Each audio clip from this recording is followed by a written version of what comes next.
Dear students, আসসালামু আলাইকুম। আজকে আমাদের টপিকসটা হলো প্রি কনসেপশনাল কাউন্সেলিং।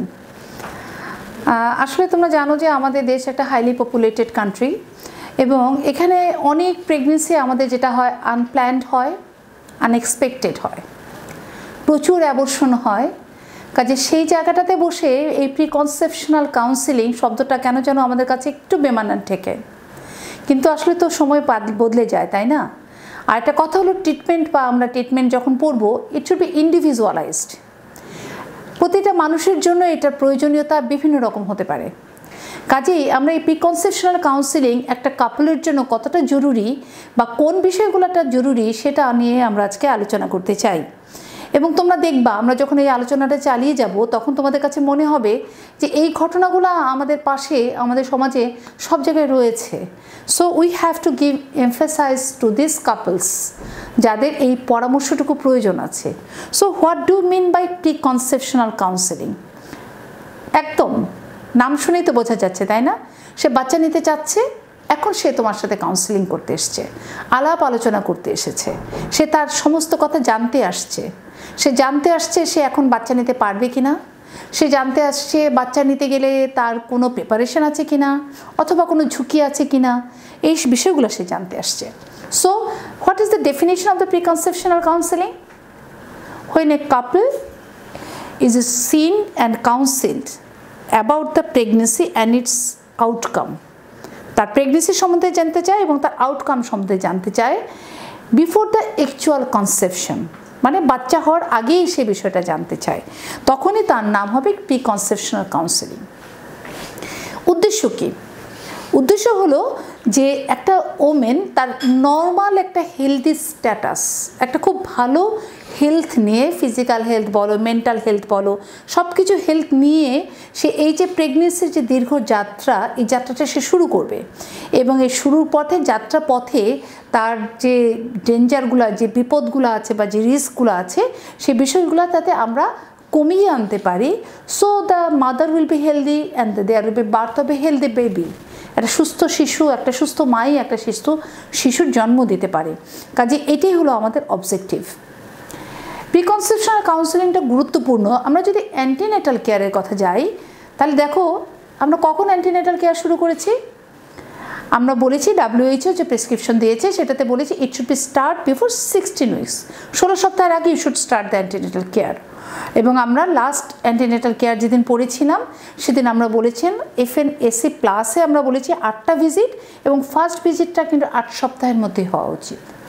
কিন্তু তোমরা একবার ভেবে দেখো, তোমরা সবাই এমব্রায়োলজি পড়েছো, তোমরা জানো অর্গানোজেনেসিস কি। একটা নিডেশন হলো, একটা ফার্টিলাইজেশন হলো, একটা স্পার্ম, একটা ওভাম, তারা মিলন হয়েছে, তারা ফার্টিলাইজেশন হয়েছে এবং এই যে দুটো সেল আস্তে আস্তে সেল ডিভিশন হচ্ছে এবং তারা আস্তে আস্তে অর্গান তৈরি করছে, অর্গানোজেনেসিস। তো what is the period of organogenesis? আমরা যদি একটা ফিটাস মায়ের যে 40 সপ্তাহের কথা বিবেচনা করি, তাহলে আমরা দেখেছি এই যে প্রথম 12 সপ্তাহ, ফার্স্ট 12 উইকস, এই সময়টাকে আমরা বলছি এমব্রায়োনিক যে পিরিয়ড, এটাকে এমব্রায়োনিক পিরিয়ড বলতে পারি, অথবা এটা time of organogenesis.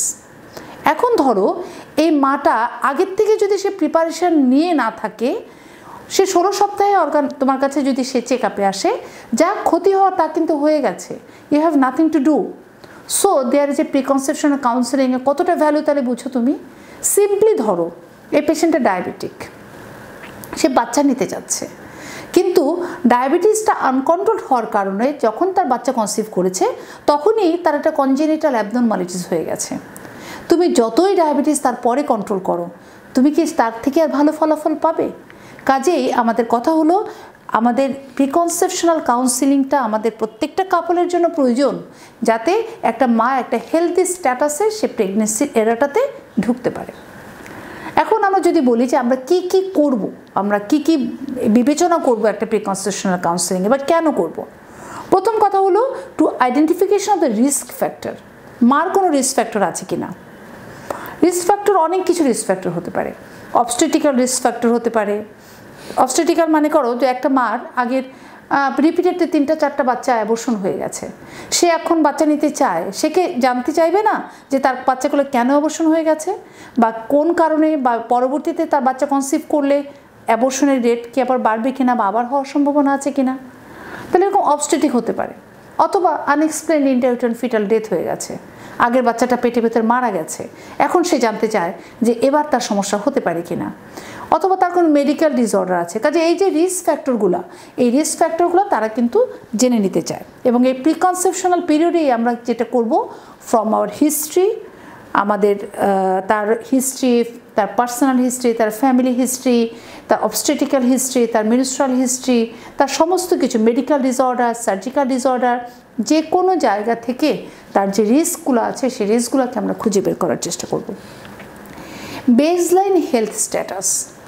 Baseline health status মানে হলো একটা মা একটা প্রেগনেন্সির মতো একটা বড় একটা কাজে যাবে, এই যাওয়ার আগে তার হেলথটা ফিজিক্যালি এবং মেন্টালি একদম স্ট্যাটিক থাকা উচিত এবং একটা খুব মানে ভালো একটা স্টেটে থাকা উচিত। ভালো বলতে মনে করো যে একটা মহিলার ওভারওয়েট আছে, তাহলে আমি তাকে বলতে পারি যে আপনি একটু ওয়েট রিডিউস করেন, কারণ ওভারওয়েটের জন্য কিন্তু মা এই প্রেগনেন্সির সময় অনেক সাফার করবে। এবং ওবেসিটি প্রেগনেন্সির সাথে, প্রেগনেন্সি হলে তো আরও অনেক ওয়েট গেইন হবে, কাজে এই ওবেসিটির কারণে তার অনেক কষ্ট হতে পারে, ক্ষতি হতে পারে। কিন্তু সে যদি এটাকে রিডিউস করে তারপরে যদি যায়, তাহলে তার জন্য আমাদের সেফটি মার্জিন অনেক বেড়ে যাবে। আবার ঠিক একই রকমভাবে একটা আন্ডার ওয়েট আছে একটা মহিলা, যে তার এনিমিয়া আছে, তাহলে তুমি কারেকশন করে তারপরে তুমি তাকে বাচ্চা নিতে বলবে না। কাজে এটা আমরা তাকে বলে দেবো যে ফিজিক্যাল এবং মেন্টাল একটা স্ট্যাটাস তার যেন ভালো থাকে। অনেক সময় দেখা যায় যে আমরা ভ্যাকসিনেশনের কথা বলি, স্পেশালি রুবেলা অথবা আমাদের হেপাটাইটিস, যেই ভ্যাকসিনেশনগুলো আমরা অনেক সময় এই প্রিকনসেপশনাল পিরিয়ডে মাকে দিয়ে দিই। যেমন যদি সে বাচ্চা কনসিভ করে যায়, this are the live vaccine. বাচ্চা কনসিভ করলে কিন্তু তুমি তার বি ভাইরাসের ভ্যাকসিন অথবা রুবেলা ভ্যাকসিন দিতে পারবে না, কাজে তুমি এখন দিয়ে দাও, দিয়ে তারপর সে বাচ্চা কনসিভের জন্য যাবে। কারণ তোমরা জানো যে রুবেলা একটা টেরোটোজেনিক ভাইরাস, এবং এই ভাইরাসের জন্য কিন্তু আমাদের অনেক বাচ্চার অ্যাবর্শন হতে পারে অথবা ইভেন কনজেনিটাল অ্যাবনর্মালিটিস এটা হতে পারে। কাজে আমাদের এই যে রুবেলা ভ্যাকসিন দিয়ে নিলাম, তাহলে আমাদের জন্য ভালো হলো। এবং আমরা প্রিকনসেপশনাল পিরিয়ডের অ্যাটলিস্ট 1 মাস আগের থেকে, সে যখন থেকে বাচ্চা নিতে চায়, বাচ্চা নিতে চাইলেই যে বাচ্চা কনসিভ করবে এমন তো কোনো কথা নেই। কাজেই 1 মাস হোক বা 3 মাস আগে হোক আমরা ফলিক অ্যাসিড সাপ্লিমেন্টেশনটা দিই। তার কারণ ফলিক অ্যাসিডের একটা খুব ট্রিমেন্ডাস রোল আছে to prevent the neural tube defects. যেমন ধরো এনএনকেফালিস, ওপেন স্পাইনাল বাইফিডা, এই যে কনজেনিটাল অ্যাবনর্মালিটিস, যেটা মনে করে একদমই নট কম্পিটেবল উইথ লাইফ, এই বাচ্চাগুলো কিন্তু এ ধরনের ডিফেক্ট থাকলে কিন্তু বেঁচেই থাকবে না। কিন্তু আমরা যদি এটাকে আগে থেকে ফলিক অ্যাসিড সাপ্লিমেন্টেশন দিই, উই ক্যান মিনিমাইজ দিস, এটাকে আমরা কমিয়ে আনতে পারি। আরেকটা কথা হলো যে ম্যাটারনাল মায়ের হেলথটা একদম সব দিক থেকে সুস্থ থাকতে হবে। কেমন?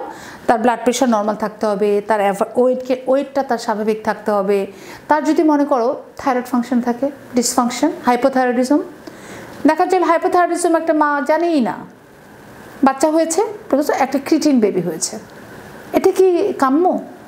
কাজেই এটা তোমরা শুরু থেকেই যদি আমরা এটাকে কন্ট্রোল করতে না পারি বা আমরা না জানি, তাহলে তো এই ধরনের দুর্ঘটনা ঘটতেই পারে, অনেক ঘটে। কিন্তু আমরা কিন্তু অনেক পাই যে অ্যান্টিনেটাল কেয়ার এসে যখন আমরা তাকে থাইরয়েড ফাংশন করছি অ্যাবনর্মালি হাই, অ্যাবর্শন হয়ে যাচ্ছে, তাদের বাচ্চাটার মনে করো যে কনজেনিটাল অ্যাবনর্মালিটিস, তার চেয়ে বেশি হলো তার মেন্টাল রিটার্ডেশন, এই জাতীয় প্রবলেমগুলো হচ্ছে। একটা মেন্টালি রিটার্ডেড বেবি কতটুকু যে বার্ডেন একটা ফ্যামিলি বা সোসাইটি, এটা তো তোমরা অনেকেই আমরা জানি, আমাদের অনেকেরই আশেপাশে এরকম কিন্তু বাচ্চা আছে। তারপর যেটা বলা হয়েছে removal of the fear of the pregnancy, এটা খুব ইম্পর্টেন্ট। কারণ হলো যে প্রেগনেন্সির সম্বন্ধে কিন্তু এই মেয়েটার মধ্যে একটা অনেক সময় একটা অনেক ভয় থাকে যে বাচ্চা হবে, বাচ্চা পেটে আসলে তার যে কষ্ট হবে বা কিছু। তো প্রিকনসেপশনাল পিরিয়ডে আমরা তাকে বলতে চাই যে প্রেগনেন্সি ইজ এ ফিজিওলজি, এবং এটা সম্বন্ধে তার সাথে আমরা ভালো কথা বলতে চাই, ভালো তার যাতে একটা পজিটিভ একটা ফিলিংস তার মধ্যে তৈরি হয়, সে মা হওয়ার জন্য আগ্রহ বোধ করে, ভয়টা যেন সে দূর করে। এটা আমাদের কাউন্সিলার হিসাবে, আমি কিন্তু এখানে আমাকে নিজেকে ডক্টর মনে করি না, আমি তখন আমাকে একজন কাউন্সিলার মনে করি, বিকজ আমি তাকে কাউন্সিলিংয়েই বসেছি। কাজে আমার কাউন্সিলিংটা যেন সেই পর্যায়ে হয়। মেডিকেল ডিসঅর্ডারের কথা বলেছি, থাইরয়েড ডিসফাংশনাল, তারপরে মনে করো হাইপারটেনশন, ডায়াবেটিস, এ ধরনের কোনো মেডিকেল প্রবলেম যদি থাকে, you have to correct this, then you can advise the mother বা lady to go for try for the pregnancy. অনেক সময় এটাও তো হয়, তাই না, যে সে কোনো ওষুধ খাচ্ছে, সিম্পলি ধরো সে কোনো এপিলিপসি অথবা অ্যান্টিকনভালসেন্ট অথবা মনে করো অ্যান্টিকোয়াগুলেন্ট, ওয়ারফেরিন, এরকম অনেক ওষুধ সে খেতে হতে পারে না, কিছু ওষুধ আছে যে ওষুধগুলো কিন্তু প্রেগনেন্সিতে কন্ট্রাইন্ডিকেটেড থাকতে পারে। তাহলে সেই সব ক্ষেত্রে আমরা অথবা অনেক সময় ওরাল হাইপোগ্লাইসেমিক এজেন্ট এমনটা খাচ্ছে যেটা বাচ্চার জন্য টেরাটোজেনিক, তাহলে we can switch over this, আমরা এটাকে চেঞ্জ করতে পারি। আমরা চেঞ্জ করে এমন একটা মেডিকেশনে যাব যেটাতে বাচ্চার জন্য সেফ, তাহলে তো তার এই প্রবলেমটা থাকছে না। কাজে আমরা we can change this medication যদি সেটা বাচ্চার জন্য কন্ট্রাইন্ডিকেটেড থাকে। তার সাথে সাথে আমরা মাদেরকে কিন্তু কিছু ব্যাড হ্যাবিটের মধ্যে আসলে আমাদের দেশে যদিও এটা কম, তারপরেও ডেভেলপড কান্ট্রিতে আমাদেরও আছে, যেমন স্মোকিং, অ্যালকোহল কনজামশন অথবা কোনো অ্যাবিউজ যদি থাকে, সাবস্টেন্স অ্যাবিউজ, এরকম যদি তার কোনো খারাপ অভ্যাস থাকে, তাহলে আমরা মাকে বলবো যে দেখুন এখন আপনি মা হতে চাচ্ছেন, আপনাকে এটা বাদ দিতে হবে, বাদ দিয়ে আপনাকে এটাকে কিন্তু আপনাকে কারেকশন করে নিতে হবে। Genetic counselling in appropriate case, এই শব্দটা সম্বন্ধে বলতে চাই। জেনেটিক কাউন্সেলিং বলতে আমরা কি বুঝি? জেনেটিক কাউন্সেলিং আমরা আজকে অ্যান্টিনেটাল ফিটাল অ্যাসেসমেন্টের মধ্যে আমরা ওই জায়গাটাতে একটু পড়বো। তারপর সবার কিন্তু জেনেটিক কাউন্সেলিং লাগে না। কাদের লাগে? আমরা যদি তাদের খুব ব্যাড অবস্টেটিক হিস্ট্রি থাকে, সেই তাদের ক্ষেত্রে যদি জেনেটিক কাউন্সেলিংয়ের দরকার হয়, একটা মহিলা তার পরপর 3-4টা বাচ্চা অ্যাবর্শন হয়ে যাচ্ছে, তাহলে অবশ্যই তার জেনেটিক কাউন্সেলিং দরকার আছে। অথবা ধরো তার আগে কোনো ক্রোমোসোমাল অ্যাবনর্মাল বেবি আছে, ডাউন সিনড্রোমের বেবি আছে, তার জেনেটিক কাউন্সেলিং লাগবে না যে তার কি পরবর্তীতে এটা হওয়ার সম্ভাবনা আছে কিনা, সেটা সম্বন্ধে জানতে চাইবে না? কাজেই এইরকম সময়টাতে আমাদের জেনেটিক কাউন্সেলিংয়ের জন্য এটা খুব অ্যাপ্রোপ্রিয়েট টাইম। কাজেই যদি রিকারেন্ট প্রেগনেন্সি লস থাকে অথবা তার যদি জেনেটিক কাউন্সেলিং প্রয়োজন থাকে, তাহলে এই প্রি কনসেপশনাল পিরিয়ডেই কিন্তু আমরা এই জিনিসটা দিতে পারবো।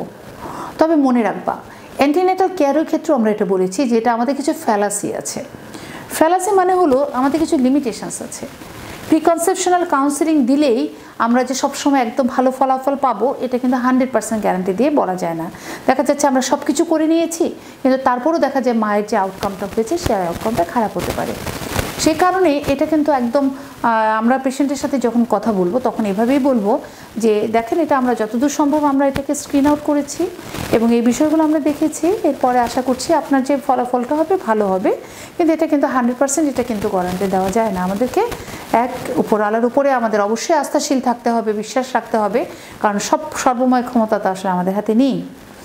আরেকটা ব্যাপার যেটা হচ্ছে যে মনে রাখতে হবে, each and every pregnancy is risky.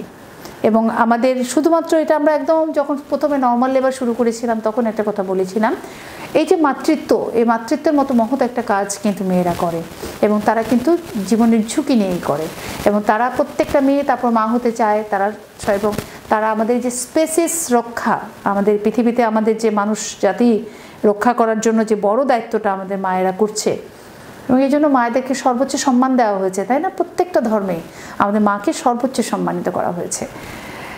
আরেকটা বড় ব্যাপার যেটা আছে সেটা হলো ল্যাক অফ অ্যাওয়ারনেস। মানে হলো এই যে আমরা এতগুলো কথা বললাম, এই মেসেজটা কিন্তু আমাদের সবার কাছে নেই, সবাই কিন্তু আমাদের এই বিষয়টা জানে না এবং বেশিরভাগ ক্ষেত্রেই দেখা যাচ্ছে যে পেশেন্টরা ইভেন অ্যান্টিনেটাল পিরিয়ডের চেক আপে যে সময়টা আসার কথা ছিল সেই সময়টাও কিন্তু সে আমাদের কাছে আসছে না। তাহলে আমরা আজকে যে টপিকসটা এখন পড়লাম সেই টপিকসটাতে আমরা যেটা পড়লাম যে একটা প্রিকনসেপশনাল কাউন্সেলিংয়ের কেন দরকার আছে এবং এই কাউন্সেলিংয়ের মধ্যে আমরা কোন কোন বিষয়গুলোটাকে গুরুত্ব দিচ্ছি।